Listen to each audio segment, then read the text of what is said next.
le matin. Je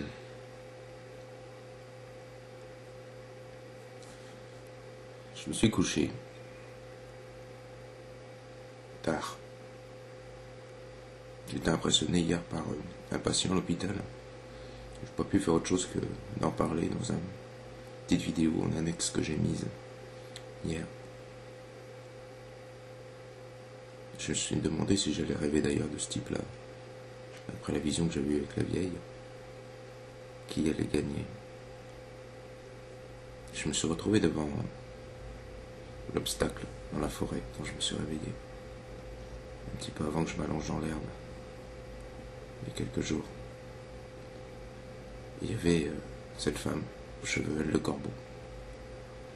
Je dis le corbeau parce qu'il y avait un corbeau aussi dans un arbre. Il y en a même plusieurs. Mais il y en a deux qui semblaient un peu plus gros que les autres.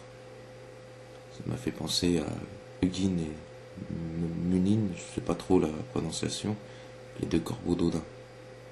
La femme, elle était borgne.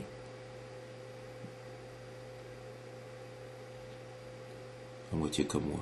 Je suis pas borgne, mais j'ai quand même un œil qui est bien niqué. Et elle me tend la main. Elle me dit en jambe.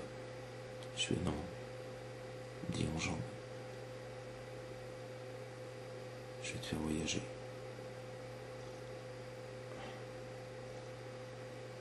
J'ai peur. Mais après tout, je suis là. Je me doute que c'est un rêve. Souvent dans mes rêves, j'ai comme un commentaire texte off qui me dit... Enfin, ça dit des choses. Souvent, ouais, ça m'arrive de commenter mes rêves en même temps que je les rêve. Comme si j'avais une dissociation qui me permettait d'analyser en même temps que je fais. Enfin, j'enjambe, je lui donne la main, elle me serre la main. Presque la sensation de serrer du papier de verre. Elle se met à courir. Il y a des images qui m'envahissent dans le rêve. Je deviens un loup, un ours, un aigle. Je m'envole. Peut-être ça, de quitter son corps. Je m'envole. Je vois le paysage qui défile au-dessus de moi. Une forêt, un peu de pin, un peu de sapin. Un petit peu comme... Au début, peut-être une forêt suédoise. Puis après, il y a des montagnes au loin. Enfin, il y a une chaîne de montagnes. Une grosse montagne qui émerge du paysage.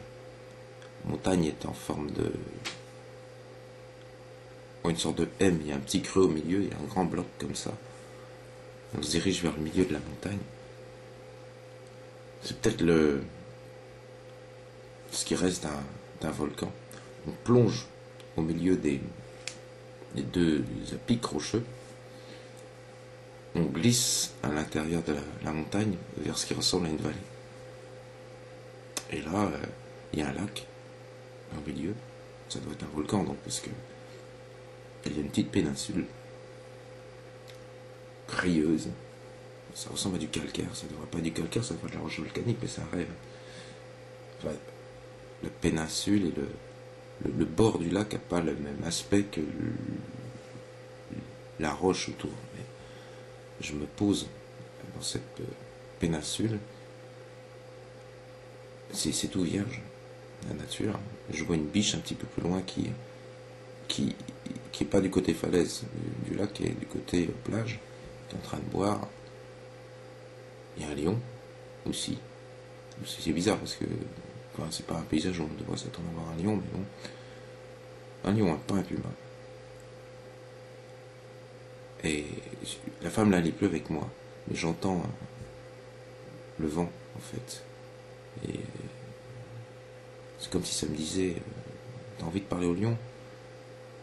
Et moi j'ai envie de rester à cet endroit.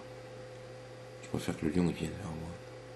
Je me retourne, je ferme les yeux très fort, parce que c'est là que j'aurais imaginé la cité. La cité qui est délabrée depuis le début de mes rêves.